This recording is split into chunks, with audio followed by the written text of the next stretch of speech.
కేసీఆర్ ఖరారు చేశారు. కరీంనగర్ అభ్యర్థిగా బోయినపల్లి వినోద్ కుమార్, పెద్దపల్లి అభ్యర్థిగా కొప్పుల ఈశ్వర్, అదేవిధంగా మహబూబాబాద్ నుంచి మాలోతు కవిత, ఖమ్మం నుంచి నామా నాగేశ్వర్ పోటీ చేస్తారంటూ తెలియజేశారు. తొలి జాబితా విడుదల చేశారు.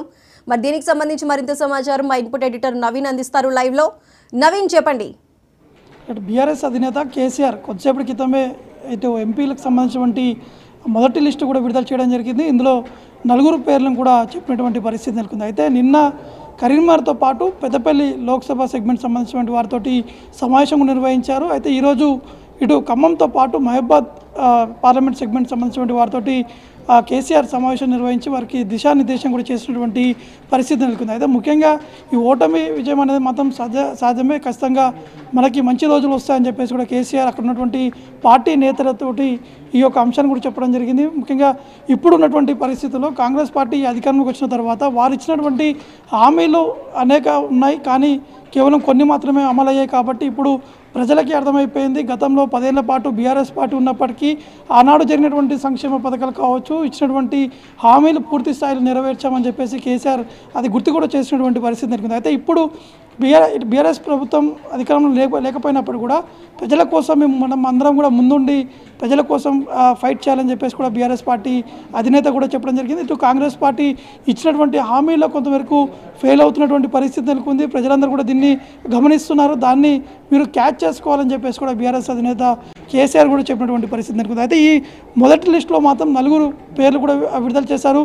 ఇందులో కరీంనగర్ నుంచి వినోద్ కుమార్, అంటే వినోద్ కుమార్కి ఈ అవకాశం కూడా ఇవ్వడం జరిగింది. పెద్దపల్లి నుంచి కొప్పుల ఈశ్వర్గా పేరు కూడా ప్రకటించడం జరిగింది. ఖమ్మం నుంచి సిట్టింగ్ నామా నాగేశ్వరరావుకే ఇవ్వడం జరిగింది. ఇక మహబాద్ విషయాన్ని చూసుకుంటే మహబాద్ పార్లమెంట్ నుంచి ఇటు మాలోతు కవిత అభ్యర్థిగా కూడా కేసీఆర్ కూడా ప్రకటించడం జరిగింది. అయితే ఈరోజు జరిగినటువంటి సమావేశంలో కూడా ఈ యొక్క పేర్లను కూడా కేసీఆర్ ప్రకటించడం జరిగింది. అక్కడ ఉన్నటువంటి పార్టీ నేతలకి అనేక అంశాలపై కూడా వారు ప్రస్తావించినటువంటి పరిస్థితి నెలకొంది. అంటే పార్టీలో ఉన్న ఒకవేళ వారు పార్టీ నుంచి వెళ్ళిపోయినా కూడా వారితోటి మనకు వచ్చేటువంటి ఎటువంటి లాభం లేదు, మళ్ళీ ఇక్కడ ఉన్నటువంటి కొత్త వారికి ఒక ఉత్సాహంతో ముందుకు వెళ్ళాలి, యూత్ని క్యాచ్ చేసుకోవాలనే దిశగా కూడా కేసీఆర్ ఇక్కడ ఉన్నటువంటి పార్టీ నేతలతో కూడా దిశానిర్దేశం కూడా చేసినటువంటి పరిస్థితి అనుకుంది. అయితే ఈరోజు జరిగినటువంటి ఖమ్మం సంబంధించినటువంటి విషయం చూసుకుంటే మాత్రం ఖమ్మం నుంచి నామా నాగేశ్వరరావు పోటీ చేస్తున్నటువంటి నేపథ్యంలో అక్కడ బీఆర్ఎస్ పార్టీని ఎక్కువగా వారికి ఉన్నటువంటి అవకాశం కావచ్చు, అక్కడ ఉన్నటువంటి క్యాడర్ని ఇంకా ఉత్సాహింపరిచే విధంగా కూడా ప్రయత్నాలు చేయాలి. ఖచ్చితంగా ఖమ్మంలో ఒక భారీ బహిరంగ సభ కూడా ఏర్పాటు చేద్దాము, అక్కడి నుంచే ఈ యొక్క పార్లమెంట్ ఎన్నికలకి ముందుకు కూడా వెళ్ళాలని చెప్పేసి కూడా కేసీఆర్ నిర్ణయం కూడా తీసుకోవడం జరిగింది. ఇక మహబాద్ సంబంధించినటువంటి విషయం చూసుకుంటే మహబాద్ నుంచి సిట్టింగ్ ఎంపీకి అవకాశం కల్పించడం జరిగింది. మాలోతు కవిత మళ్ళీ అభ్యర్థిగా కూడా కేసీఆర్ కూడా ప్రకటించడం జరిగింది. ఇక పెద్దపల్లి సంబంధించినటువంటి విషయం చూసుకుంటే మాత్రం పెద్దపల్లి ఎంపీ, అంటే బీఆర్ఎస్ పార్టీలో ఉన్నటువంటి ఎంపీ వెంకటేష్ నేత అక్కడి నుంచి వారు కాంగ్రెస్ పార్టీలో కూడా చేరడం జరిగింది. కాబట్టి ఈసారి కొప్పుల ఈశ్వర్కి పెద్దపల్లి ఎంపీ అభ్యర్థిగా కూడా కేసీఆర్ ప్రకటించడం జరిగింది. అయితే పెద్దపల్లి ఎంపీ అభ్యర్థిగా మాత్రం ఇటు బాల్క సుమన్ కూడా వారు పోటీ చేస్తారని చెప్పేసి మొదటిగా ఆశ వ్యక్తం చేయడం జరిగింది. కానీ కేసీఆర్ మాత్రం ఇటు కొప్పుల ఈశ్వర్కే ఈ అవకాశం కూడా ఇచ్చినటువంటి పరిస్థితి నెలకొంది. ఎందుకంటే కొప్పుల ఈశ్వర్ కరీంనగర్, అంటే ఉమ్మడి కరీంనగర్ జిల్లాలోని ధర్మపురి నియోజకవర్గం నుంచి మొన్న జరిగినటువంటి అసెంబ్లీ ఎన్నికల్లో కూడా వారు పోటీ చేయడం జరిగింది. పోటీ చేసి ఓడిపోయినటువంటి సిచ్యువేషన్ ఉన్నటువంటి నేపథ్యంలో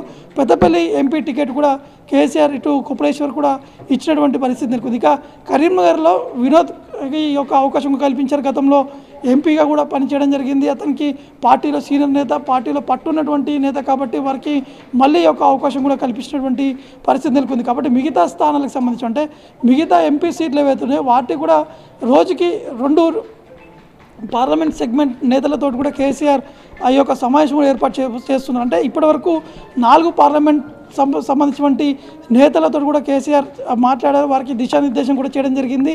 రేపు మహబూబ్ నగర్తో పాటు నాగర్ కర్నూల్ పార్లమెంట్ సెగ్మెంట్ సంబంధించినటువంటి ఆ నేతలతో పాటు అక్కడ ఉన్నటువంటి కార్యకర్తలతో కూడా కేసీఆర్ చర్చించి వారికి దిశానిర్దేశం కూడా చేసేటువంటి అవకాశం కనిపిస్తుంది. ఇక ఎల్లుండి మాత్రం ఇటు నల్గొండకు సంబంధించిన నేతలతో కూడా కేసీఆర్ చర్చించేటువంటి అవకాశం కనిపిస్తున్నాయి. ముఖ్యంగా ఏదైతే ఉత్తర తెలంగాణ కాకుండా దక్షిణ తెలంగాణ పైన ఎక్కువగా ఫోకస్ కూడా చేసినట్టు కూడా తెలుసు. ఎందుకంటే నల్గొండ, అంటే మొన్న జరిగినటువంటి అసెంబ్లీ ఎన్నికల్లో మాత్రం బీఆర్ఎస్కి కేవలం 1 సీట్ మాత్రమే ఉమ్మడి నల్గొండ జిల్లాలో కూడా రావడం జరిగింది. అటు ఖమ్మం జిల్లాలో కూడా బీఆర్ఎస్కి 1 సీట్ వచ్చినటువంటి నేపథ్యంలో ఈ ఈ 2 జిల్లాలపైన కేసీఆర్ కూడా ఎక్కువగా ఫోకస్ చేసినట్టు కూడా మనకి స్పష్టంగా అర్థమవుతుంది. అక్కడ ఖచ్చితంగా కార్యకర్తలందరూ కూడా గ్రౌండ్ లెవెల్లో పనిచేయాలి, అందరూ కూడా పార్టీ కోసం పనిచేయాలనే విధంగా కూడా కేసీఆర్ ఇటు దిశానిర్దేశం కూడా చేస్తున్నటువంటి పరిస్థితి ఉంటుంది. కాబట్టి ఖచ్చితంగా ఈ 100 రోజుల లోపు అంటే కాంగ్రెస్ పార్టీ అధికారంలో వచ్చిన తర్వాత వారు ఇచ్చినటువంటి హామీలు కావచ్చు, ఆ గ్యారంటీలో కేవలం కొంత మాత్రమే ఇంప్లిమెంట్ అయ్యాయి, మిగతా కూడా ఫుల్ ఫ్లెజ్ కాలేదు. కాబట్టి ఆ అంశాన్ని ప్రజల ముందుకి తీసుకెళ్ళి ప్రజలకి వివరించి చెప్పాలని చెప్పేసి కూడా కేసీఆర్ వీరికి చెప్పినట్టు కూడా తెలుస్తుంది. కాబట్టి మొత్తానికైతే ఇటు పార్లమెంట్ ఎన్నికలు ఉన్నటువంటి నేపథ్యం మాత్రం కేసీఆర్ పార్టీలో ఉన్నటువంటి నేతలకి దిశానిర్దేశం చేయడం జరుగుతుంది. ఫుల్ టైమ్గా పార్టీ కోసమే ఎప్పుడు తెలంగాణ భవన్కి వస్తాను, ఏమైనా సమస్యలు ఉన్నప్పుడు కూడా వారు తమ దగ్గరికి వచ్చి కూడా చెప్పాలని చెప్పేసి కూడా కేసీఆర్ చెప్పినట్టు కూడా తెలుస్తుంది. కాబట్టి మొత్తానికి ఇటు ఒకవైపు బీజేపీతో పాటు కాంగ్రెస్ పార్టీ ఈ 2 పార్టీలు కావాలని చెప్పి బీఆర్ఎస్పై ఈ యొక్క దాడి చేస్తున్నటువంటి నేపథ్యంలో దాన్ని తట్టుకొని వారిపై ఈ యొక్క ఎంపీ స్థానాలతోటి గెలుపొందుకొని మనం ముందుకు వెళ్ళాలని చెప్పేసి కూడా కేసీఆర్ కూడా చెప్పడం జరుగుతుంది. నవీన్, ప్రస్తుతం తొలి జాబితా కింద 4 బీఆర్ఎస్ ఎంపీ అభ్యర్థులు కేసీఆర్ ఖరారు చేశారు. మరి మిగతా అభ్యర్థుల విషయంలో అంటే సిట్టింగ్ ఎమ్మెల్యేలకి అధిక ప్రాధాన్యత ఇచ్చే అవకాశాలు కనిపిస్తున్నాయా, లేదంటే కొత్త వారికి సంబంధించి వారికి ఛాన్స్ ఇచ్చే అవకాశాలు కనిపిస్తున్నాయా? ఖచ్చితంగా, ఎందుకంటే సిట్టింగ్లకే ఎక్కువగా అవకాశం ఇవ్వాలని చెప్పేసి కేసీఆర్ కూడా నిర్ణయం కూడా తీసుకున్నట్టు కూడా తెలుస్తుంది. ఎందుకంటే లాస్ట్ టైం జరిగినటువంటి అసెంబ్లీ ఎన్నికల్లో సిట్టింగ్లకి ఎక్కువగా అవకాశంతో పాటు వారికి కొంత మార్పు సంబంధించిన విషయాలపై కూడా సర్వేలు కూడా చెప్పడం జరిగింది. కానీ కేసీఆర్ మాత్రం సిట్టింగ్లకే మళ్ళీ అవకాశం ఇచ్చారు. కానీ ఈసారి కూడా మళ్ళీ సిట్టింగ్లకే అవకాశం ఇవ్వాలని చెప్పేసి కేసీఆర్ కూడా నిర్ణయం కూడా తీసుకున్నటువంటి నేపథ్యంలో ఇప్పుడున్నటువంటి పరిస్థితుల్లో ఇద్దరు సిట్టింగ్లకే మళ్ళీ అవకాశం కూడా కల్పడం జరిగింది. మిగతా వారికి సంబంధించిన విషయంలో మళ్ళీ ఆలోచించే విధంగా కూడా కేసీఆర్ ఉన్నట్టు కూడా తెలుస్తుంది. ఎందుకంటే ఇప్పుడు అక్కడ ఉన్నటువంటి పార్టీ క్యాడర్ తోటి సమావేశం అవుతున్నారు.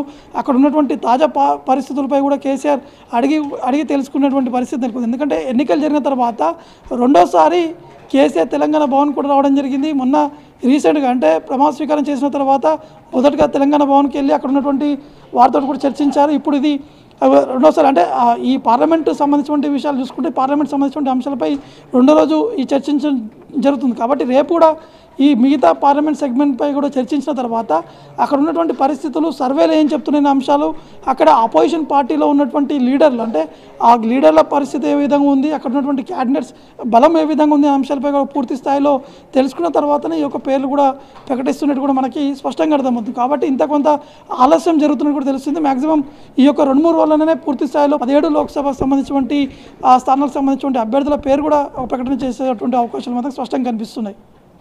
Right Naveen, thank you.